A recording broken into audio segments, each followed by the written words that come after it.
Hello and welcome to my channel.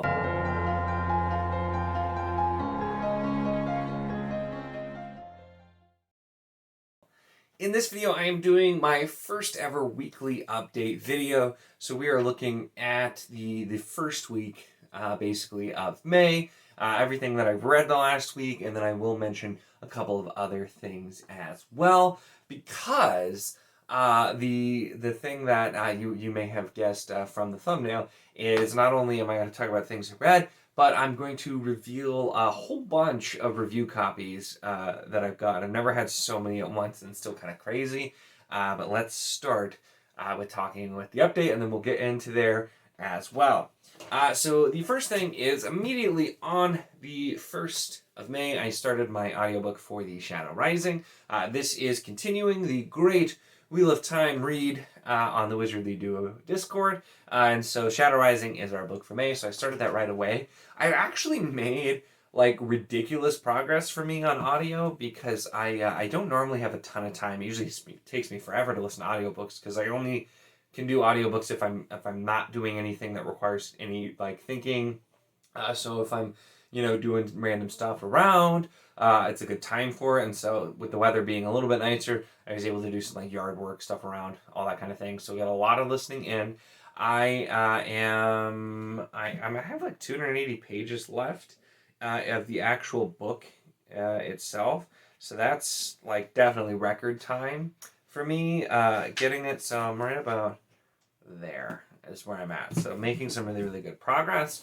I did also then work on finishing up The Coward by Stephen Arion. I read most of this still within April, but I think it was May 2nd I finished this up. So I talked about this when I did my actual April wrap-up, but I'm planning on doing a review for this as well, because I did really enjoy this, and I was pretty sure I was going to. The ending was also very good and set up a lot of stuff, so I am excited to read the next book of this, actually. I've had this for a while.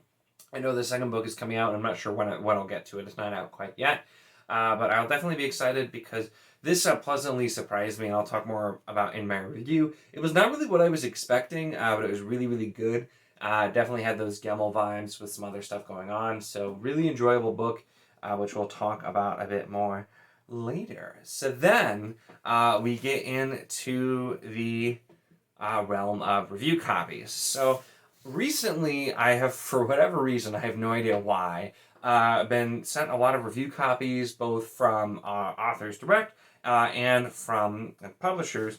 So the first one being Army of the Cursed by Kareem Solomon. So this one I did read throughout this last week, and this one was a bit rough for me. I did not really care for the first half of this book in general. It did get a little bit better in the back half. I ended up with a 3-star rating, so not a terrible rating for me if you've seen a lot of my stuff with it, because once we got further in and there was a little more action, it was definitely more enjoyable. And the epilogue actually was one of my favorite scenes, so it took a while to get there, but the epilogue, I really liked the way that this actually ended. But so this one is, and the tagline is, everyone knew the cursed were coming, nobody knew how to defeat them, which is questionable because there's a whole lot of arguing about whether or not the cursed and the army of the cursed are real at all in this book. But I had some issues with, I didn't care that much about the characters. All the characters were pretty whiny for the most part, which didn't get a lot better. We've got 3 main characters, 2 crown princesses, and then 1 person who is the male character. And they all kind of, he gets worse the further you get, and the other 2 characters get a little bit better. The biggest thing that just drove me nuts about this is I did not really, I guess, vibe, so to speak, with the writing style of this. And italics are overused more than I thought possible. And so it makes pretty much every character just sound incredibly petulant, because there's just weird emphasis on things that just you wouldn't say. Everyone's always, because I read it with the emphasis when you have the italics, and it's just constant. So that really annoyed me. And the writing style in general for this one, I don't think really just worked that well for me.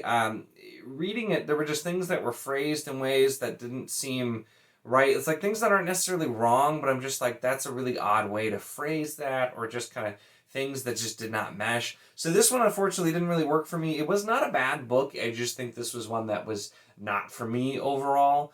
But it follows basically, we'll look at a few different kingdoms in this country as they are going through everything. There's a lot of like the political maneuvering that's being set up front and more action later. But as the tagline says, it's the whole thing is the army of the cursed coming. It's supposed to be like the war for the last day. So kind of like an apocalyptic thing happening as an army comes and looking at all of the different people and what they were trying to do to prepare for it and whether or not they were prepared well. And so we do get a lot of action later on. It starts off pretty political, and then we have battles, all kinds of stuff going on also. But like I said, not a bad book, just definitely I don't think it was one for me. The other self-published book I've sent, which I have not yet read, is called The First Bloodline. It's book 1, The Blood of Cain, and this is by Michael and Roman Neville, and they're a father-son writing team.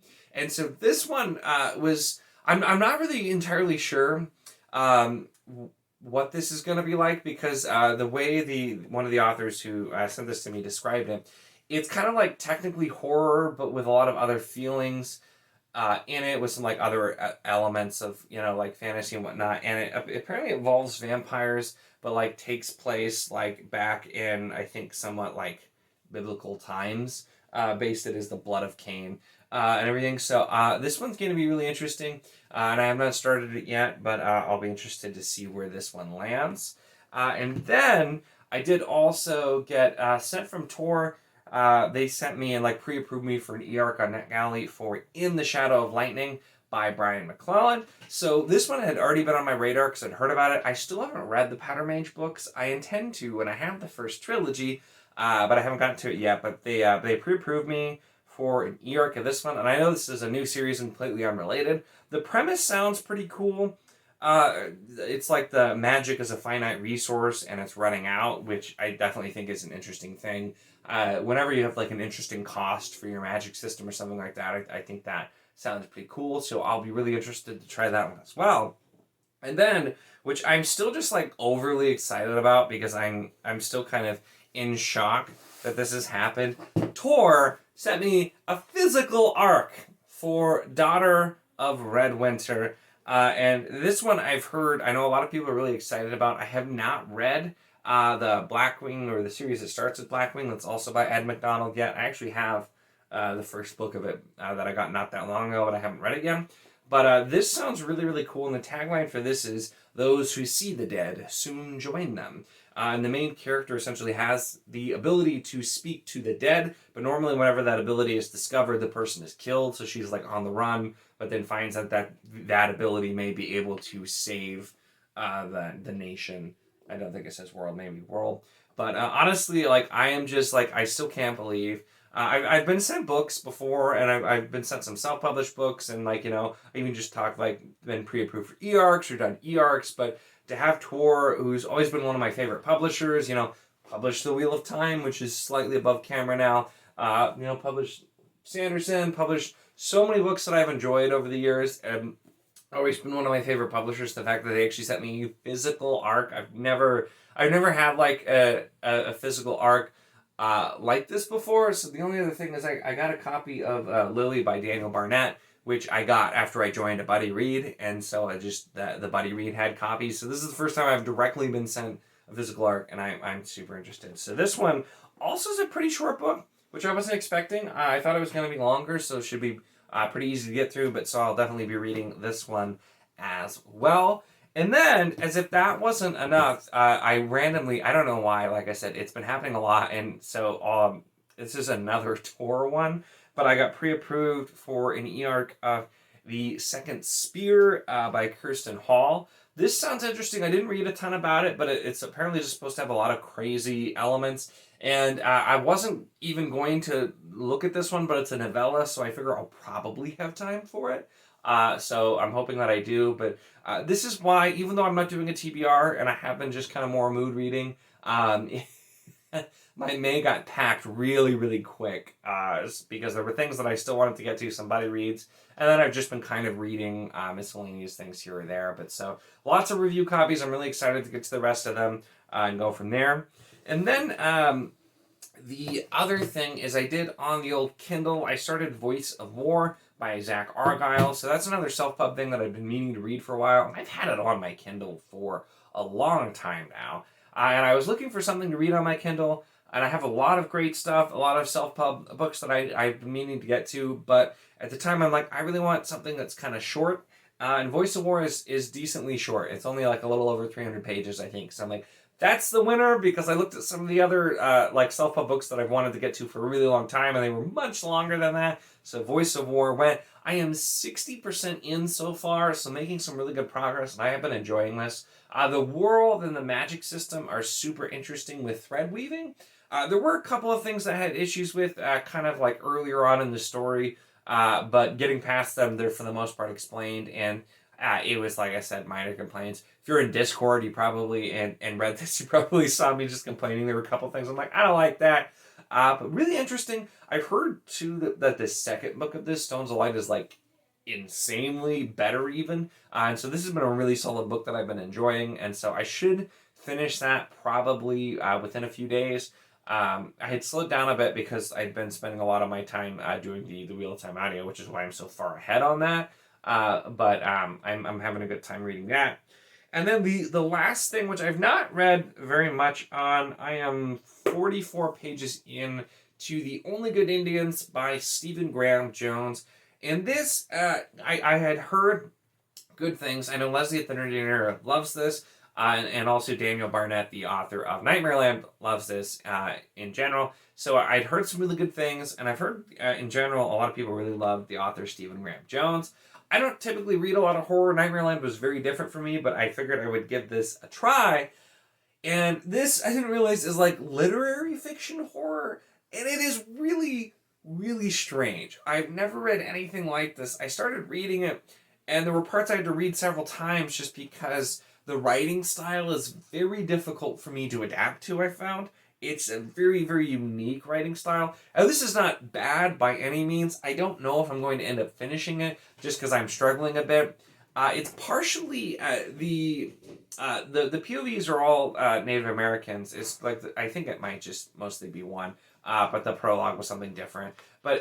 So it's not even like that. Like those parts make sense, but also like it involves one of them's like working on an oil rig or like an oil drilling operation, and then there's somebody else who works at a post office, but then there's like some weird slang that goes with drilling for oil, slang that goes with like motorcycles, basketball, all of these just kind of odd things. And the way the characters, like all of the characters talk, it's just really, really different. It's also done in present tense, which I'm not really used to reading with. So kind of between the slang and the lingo that's unfamiliar, the present tense, and just the overall writing style, this has been really interesting.